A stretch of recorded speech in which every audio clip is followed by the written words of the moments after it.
Let's head back to Parliament shortly as we're learning that some members of the minority are clad in red and black. What are they mourning? IB, tell us.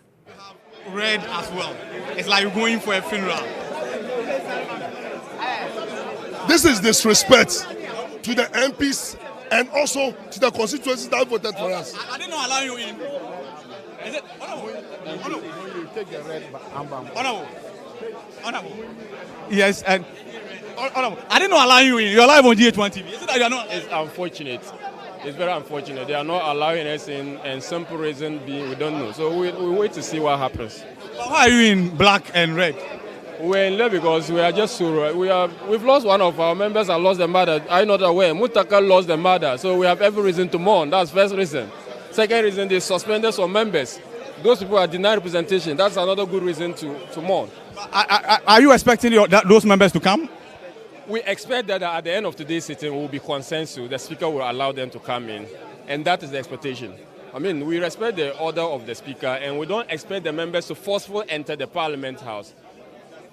If that happens, it will be unfortunate, but we expect that at the end of today's hearing, today's sitting, the speaker would have allowed them to continue. So how do you explain to the people of Nsawon Adu-Ajiri that their member has been suspended and he cannot represent them? How do you explain to Weje Gbawe that their member has been suspended and he will not be participating in the deliberation? How do you explain to the people of Gushagu that their member has been suspended? So this is unfortunate, and we are just trying to say those people will not be happy. And you cannot elect someone for someone to just summarily suspend the person without hearing. How about telling them that their members misbehaved and were engaged in chaos live on televisions? Yeah, we also tell them that there was order.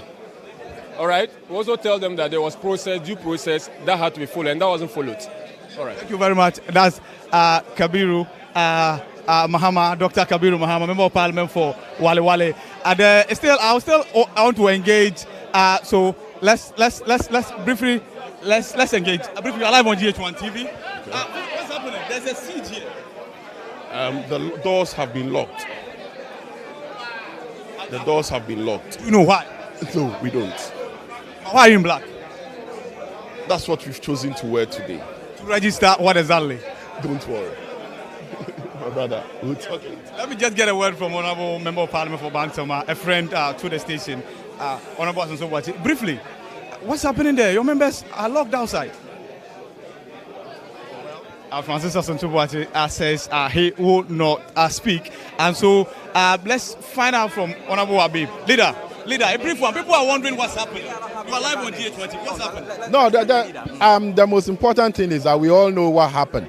And the speaker read his statement. We think that it was rather unfortunate. So we are just solidarizing with our colleagues, our 3 colleagues that were illegally suspended by the speaker. As the speaker doesn't have such powers, we've made our case very forceful. So you see us the way we are dressed is just in solidarity of our colleagues. We are going into the chamber, and definitely we hope that the speaker will be able to listen to us. We have sent a memo and we'll be moving a motion to see. The door is locked. Why is the door locked? The door is locked because they said the instruction is for us to use only one entering point to go into the chamber. As you all know, we have about 4 or 3 different entering points, that side and this side. But they said for us to control, because of the directive of the speaker, we should use one way so that they make sure that those who were suspended will not get into the chamber. But at the end of the day, we hope that the speaker will make the right decision and rescind his decision. So definitely the door will be locked, will be open. But mind you, the last time when we adjourned to come in the afternoon. So that is what is going to happen. Did you ask those suspended members to come today? Did you ask them to come? Left to us alone, it is an illegality. So they are members of Parliament. Parliament is not a birthday party that somebody is invited here. We were all elected here. So definitely we are elected members to represent our constituency, and you cannot just sit down unilaterally to suspend members of Parliament as if they have been invited to a birthday party. This is a house that members are elected to come and represent their constituent. The decision of the speaker is unfortunate. The decision of the speaker is an illegal. He doesn't have that power. He has overreached his powers, and that is why you see us all in black to register our disappointment and our disapproval of that. It is a black day for our democracy if we allow this thing to stand. Finally, should we expect your side to approve the ministerial nominees? The reports are ready. Immediately after the speaker give an order, and then we walk out of the chamber. Any other person who was vetted, it is an illegality because the appointment committee under order 217 was not properly constituted. It was not about quorum issue. It is about being properly constituted because the minority and the majority whip are mentioned in the standing orders to constitute the appointment committee before they come and say that any other member. If you read that standing order very well, it states the first deputy speaker being the chairman, the minority leader being the ranking member, the deputy majority leader being the vice chairman, the majority whip, the minority whip, and 5 other members. So we are not asking about quorum. We are talking about the committee being constituted. And Speaker himself agreed that the committee was not properly constituted. That's why in his directive, he said that the selection committee must meet today to reconsider the appointment committee. By his action, he was convinced that the appointment committee was not properly constituted anymore. And you could see that day they rushed almost every other appointee to be vetted in that illegality. And we will not be part of it. When we get to the bridge, we will cross the bar. For today, we are registering our displeasure on the suspension of our 3 colleagues. Thank you very much. Habib Odrisu is the first deputy minority whip, explaining things and putting things in proper context. That what you are seeing behind us is not a funeral. They are mourning, however, they are not mourning the passing of anybody. They are mourning what they describe as high-handedness on the part of the speaker. They are mourning a threat to Ghana's democracy, spearheaded by the decision of the speaker, especially the suspension of the 4 members of parliament on the back of the appointment committee chaos. And so, as I mentioned earlier, there are many entries and exits to the chamber. This is the one dedicated today to receive members of parliament. And the decision was a simple one.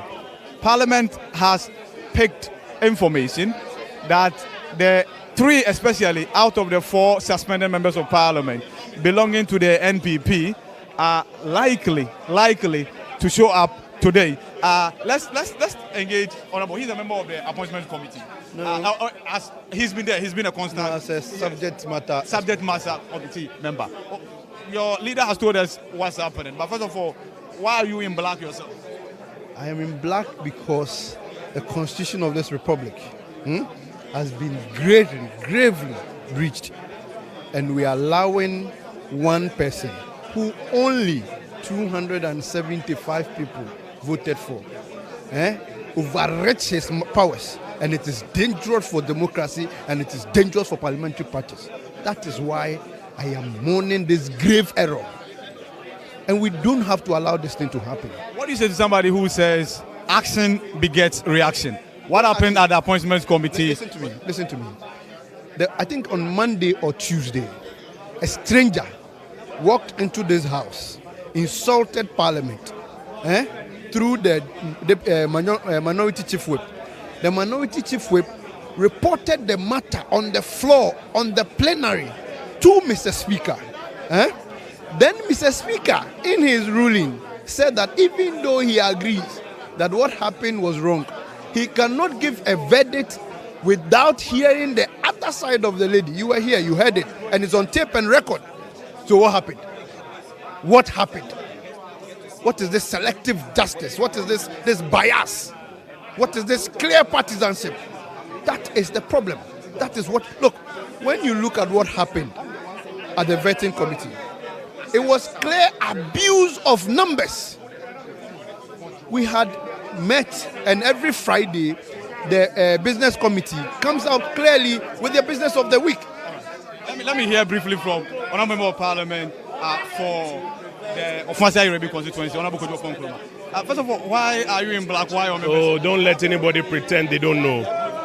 We are in black in solidarity.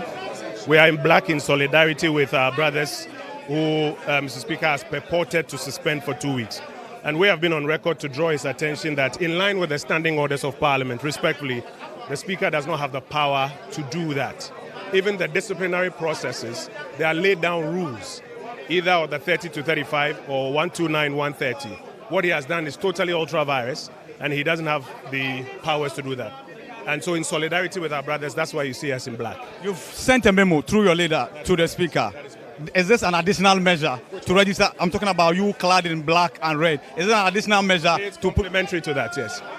Now, the vetting process, and somebody has will argue that actions and reactions. What happened at the appointments committee shocked many people.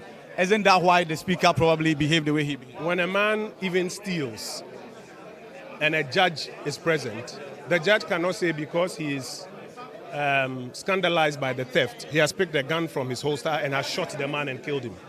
He would have to have the man prosecuted, the threshold for conviction met, a conviction established, and even sentencing has to be done in accordance with the law.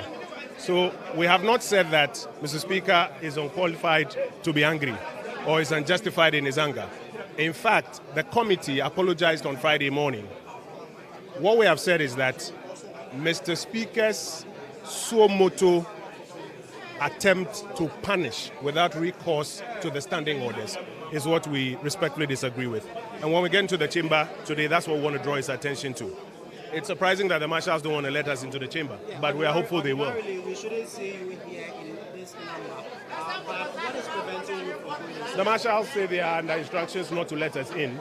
We are waiting. We've sent our leadership in to find out who's given this instruction and why. We're waiting. I don't know, 3 hours, 4 hours. We'll be here and we'll wait until they open us to go in. Parliament is a house of dialogue where we would have the opportunity to raise the issues and draw Mr. Speaker's attention to the standing orders. And that's the opportunity we're looking for. You are a lawyer. Many have argued that the standing orders of Parliament gives Speaker discretion to make decisions where those situations are not captured expressly in the standing orders. And this might be one of them. What do you say? No. The standing orders have provided between Order 30 and 35. The standing orders have provided for what will happen in an instance like this. Order 129, Order 130, the standing orders have provided. So this is not an instance where the standing orders have not provided, and therefore Mr. Speaker is making up the rules. No, it's not one of those. The special committee has your members as well.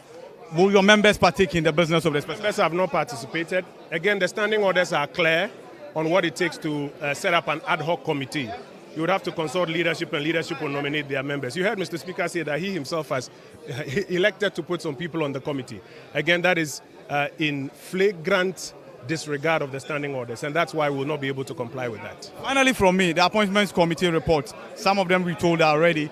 Are we to expect a decision to be taken on some of the nominees through voting? You have experience in that. We haven't seen the reports from the committee. When the committee brings the report of those that were vetted, we will exercise our minds to it. We do understand that some persons were vetted by the dissolved committee. We are not sure that that amounts to vetting.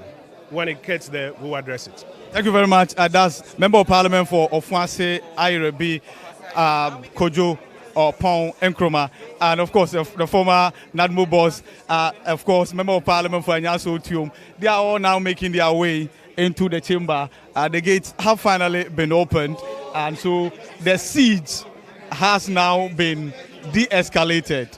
And of course, you can still see some action from Michael Ochiribefi, who is asking the marshal to carry him into the chamber. So, though the attire, the scene is that of mourning, some members of Parliament on the side of the minority are still sparing some smiles in that regard. And so, yes, we will now leave you here once the siege is over, and then go to the chamber to find out what will play out in the chamber subsequently. It promises to be a very packed day today.